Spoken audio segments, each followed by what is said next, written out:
네, 여러분 안녕하세요. 가을바람입니다. 오늘은 아이온큐의 경쟁사 중 하나인 리게티 컴퓨팅의 새로운 양자 시스템 공개 및 신규 파트너십 발표에 대해서 알아보도록 하겠습니다. 우선 리게티가 차세대 양자 시스템 발표를 했습니다. 그래서 리게티는 딜로이트와 스트레인지웍스라는 회사와 함께 가까운 미래의 산업 응용 분야를 탐색 중인데 자기 자신을 하이브리드 양자 고정 컴퓨팅의 선구자라고 소개를 했습니다. 그래서 리게티 컴퓨팅은 오늘 자사의 차세대 아스펜 M이라고 하는 80큐비트 양자 컴퓨터를 비공개 베타 버전으로 출시했다고 합니다. 근데 이 큐비트 숫자는 뭐 물리적 큐비트인지 논리적 큐비트인지 뭐 알 수가 없지만 아마도 물리적 큐비트겠죠. 그래서 논리적 큐비트의 정보를 담기 위해서 그 오류를 방지하기 위해 추가되는 의미가 없는 큐비트 숫자라고 볼 수 있기 때문에 추측이 되기 때문에 이게 80이라고 해서 뭐 아이온큐는 11, 30인데 얘는 벌써 80이야 이렇게 생각하실 필요가 없습니다. 그래서 아스펜 M은 세계 최초의 상용 멀티칩 여러 개의 칩이 연결된 양자 프로세서로 내 결함성을 향한 경쟁에서 중요한 확장 문제를 해결한다.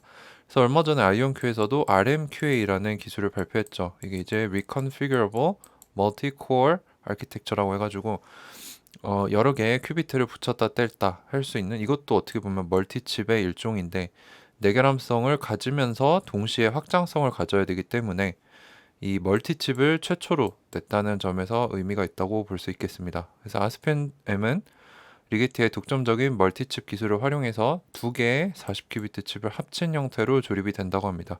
그래서 이렇게 생겼다고 해요. 그래서 초전도체 방식은 이제 기존 반도체 산업 위에 지어진 거기 때문에 약간 느낌이 비슷하죠. 근데 본인을 이제 초전도 방식의 양자 컴퓨팅 선구자가 아니라 하이브리드로 소개를 했어요. 그래서 뭔가 이 초전도체 방식으로 가기에는 IBM에서 좀 밀리는 느낌이 아닌가? 그래서 하이브리드 쪽으로 좀 파고들겠다 이런 느낌이 아닌가라고 혼자 생각을 좀 해봤습니다. 그래서 이분이 이제 리게티 컴퓨팅의 CEO인 채드 리게티예요. 그 자기 성을 따서 이름을 지은 회사인데 이렇게 생겼다고 합니다. 그래서 구글 또는 그 IBM의 초전도체 방식 양자 컴퓨터와 비슷하게 생겼죠. 그래서 리게티는 딜로이트, 즉 다국적 컨설팅 기업과 스트레인지웍스라는 양자 서비스 제공자 기업과 협력을 해서 리게티의 새로운 확장성을 가진 이 아스펜 M이라는 프로세서를 사용을 해서 재료 시뮬레이션, 최적화, 머신러닝 우리가 다 들어본 이제 양자 컴퓨팅이 가까운 미래에 뭔가 기존 컴퓨팅보다 뛰어난 결과를 낼 수 있는 분야들에서 리게티 역시 양자 응용 프로그램, 어플리케이션을 탐색한다고 발표를 했습니다. 그래서 이와 별도로도 단일 칩 40큐비트 프로세서를 기반으로 하는 새로운 아스펜 시스템이 출시가 됐는데 기존에는 아스펜 10인가 그래가지고 32큐비트가 최대였을 거예요. 이건 아마 아마존에서 지금 쓸 수 있는데 아마존 브래켓에서 리게티 자사의 퀀텀 클라우드 서비스와 스트레인지웍스의 에코시스템 그리고 아마존 브래켓에서 사용이 가능할 예정입니다. 그래서 이 최신 리게티의 아스펜 초전도 양자 프로세서는 광범위한 상업적 가치를 실현하는 데 중요한 확장성, 속도, 충실도를 모두 개선했다고 합니다. 그래서 프로세서의 사이즈를 2배로 늘린 것 외에도 규모겠죠. 그 양자 프로세싱 계산할 수 있는 시간을 2.5배로 늘렸고 오류율도 50% 감소시켰다고 합니다. 그래서 이 부분이 중요하다고 생각이 되고요. 그래서 이 리게티 프로세서로 돌린 양자 프로그램 결과의 신뢰성을 크게 향상을 시켰는데 이게 중요한 이유가 초전도체 방식의 장단점을 생각을 해보시면 빠르지만 안정성이 낮고 오류율이 높다라는 거였는데 오류율을 50%나 감소시켰다는 거는 우리가 잘 알지 못해도 큰 진전이라는 것을 추측해 볼 수 있죠. 그래서 차이드 리게티가 뭐라고 했냐? 이 새로운 양자 시스템으로 우리는 양자 우위 시대로 접어드는 중대한 이정표에 도달했다. 우리의 기계는 영향력이 큰 응용 분야를 뒷받침하는 실제 데이터 세트를 처리할 수 있는 규모와 속도에 도달을 했고 이 시스템을 통해 연구원들과 기업들이 실제 분야에서 양자 이점을 추구할 수 있는 최고의 플랫폼을 제공한다고 믿는다. 그러니까 확장성 이거는 원래 이온 트랩 방식보다 초전도체 방식 쪽이 더 뛰어난 장점으로 봤는데 이것뿐만 아니라 속도도 갖추고 있었고 오류율까지 감소를 시키고 있기 때문에 이제 아이온큐 그리고 IBM의 무서운 경쟁자가 될 수 있을 것으로 보입니다. 그래서 리게티 양자 시스템의 성능에 대한 테스트를 2번을 했는데 리게티 시스템을 테스트한 첫 번째 케이스로는 뉴욕 스탁 익스체인지, 뉴욕 증시 에서 증시가 다음날 오를지 떨어질지를 예측하는 머신러닝 분류화 작업이 있다고 합니다. 근데 이 40큐비트, 80큐비트 시스템 둘 다 테스트를 해봤는데 현재 업계에서 쓰이는 표준 머신러닝 모델과 비슷한 수준의 경쟁력 있는 양자 처리 기능을 선보였다. 그러니까 더 뛰어나진 않은 수준이라고 해요. 그래서 현재 나온 제일 진보된 머신러닝 모델과 비슷한 수준이다라고 볼 수 있을 것 같고요. 이 예시는 리게티의 확장성 장점을 보여주는 초기 예시로서 앞으로 더 발전을 해야 된다 이 소리입니다. 또 다른 실험에서 리게티는 이게 좀 더 중요한 것 같은데요. 65개의 변수를 가진 다변수를 가진 최적화 문제를 수행을 했는데 아스펜 M 시스템은 이 문제를 불과 5분 내에 해결했다고 합니다. 그래서 이 정도의 65개의 변수면 엄청나게 크고 복잡한 문제겠죠.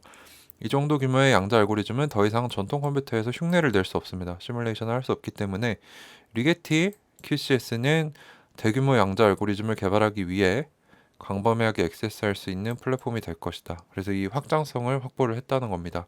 더 이상 전통 컴퓨터로는 흉내를 낼 수 없기 때문에 이제 리게티 거를 써야 더 복잡하고 더 큰 문제들을 해결할 수 있는 알고리즘을 개발할 수 있다는 거죠.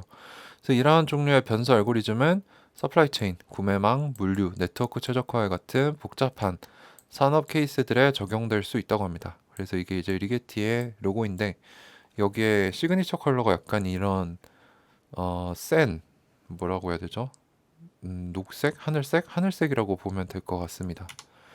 그래서 이번에 새롭게 파트너십을 맺은 파트너들의 코멘트를 보시면 딜로이트의 양자 컴퓨팅 리더이자 서비스 최고 기술 책임자 전무이사인 스캇 부초즈라는 사람, 이분 이름 여러 번 나왔었죠.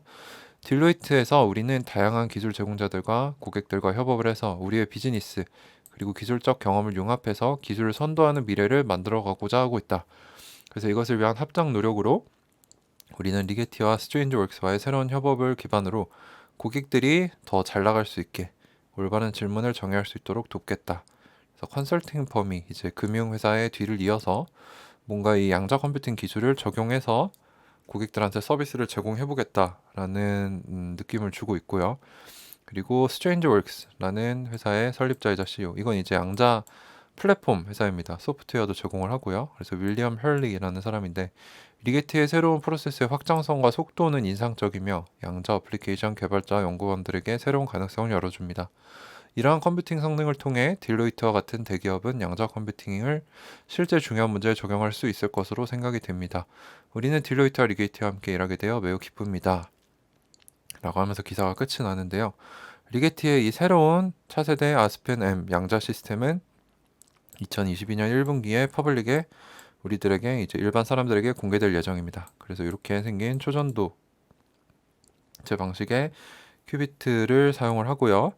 그래서 확장성과 속도는 원래 가지고 있었는데 오류율을 50%까지 낮췄다는 점이 의의가 있다라고 보고요. 그래서 지금 상용화되어 있는 이제 아마존 브래킷에 올라가 있는 아이온큐의 11큐비트 시스템과 리게티 32큐비트 시스템을 비교를 해봤습니다. 그래서 저도 자세한 사항은 모르지만 이제 숫자를 비교를 했을 때 어느 쪽이 높으면 더 좋은지 정도는 알고 있거든요. 그래서 피델리티 이제 게이트 충실도를 보시면 1Q, 2Q가 있고요. 이거는 이제 결이름을 하지 않는 코헤런스 타임을 말을 하는데 T1, T2, 1Q, 2Q라고 있어요. 그래서 리게티의 아스펜 10 이제 2021년 11월 4일에 실전에 배치가 된 애들인데 얘는 32큐비트고 얘는 11큐비트죠.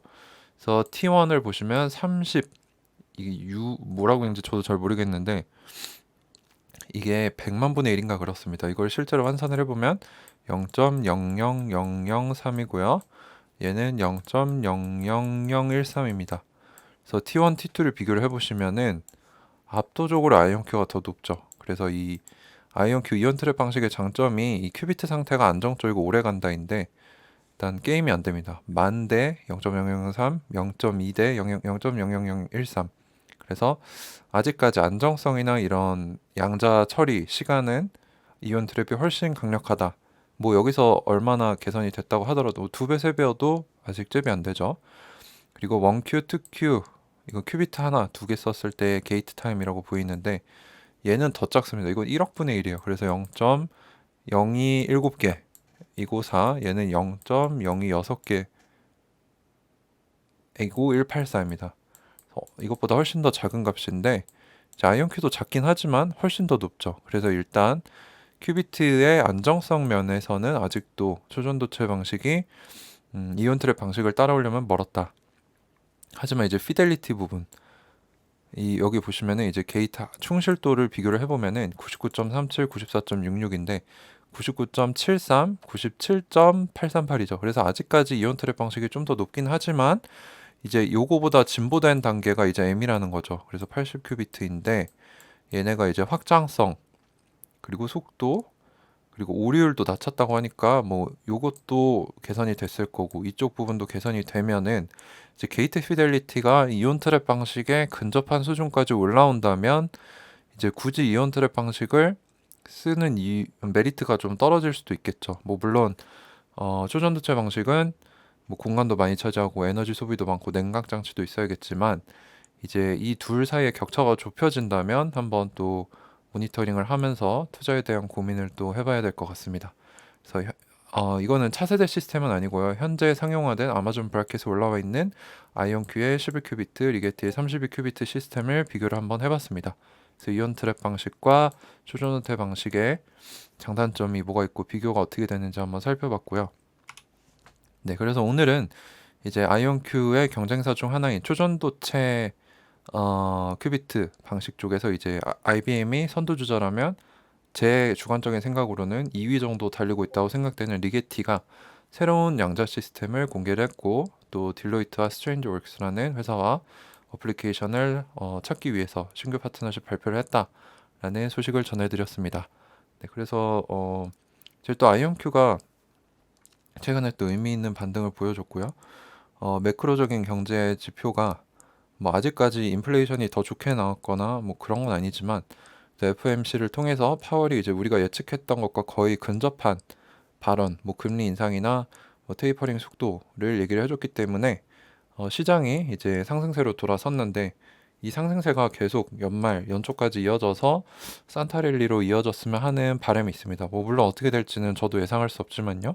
그래서 최대한 잘 고민을 해보시고 상황과 여력에 맞게, 투자 성향에 맞게 투자하시면 좋을 것 같습니다. 네, 그래서 오늘도 끝까지 긴 시간 시청해 주셔서 감사드립니다.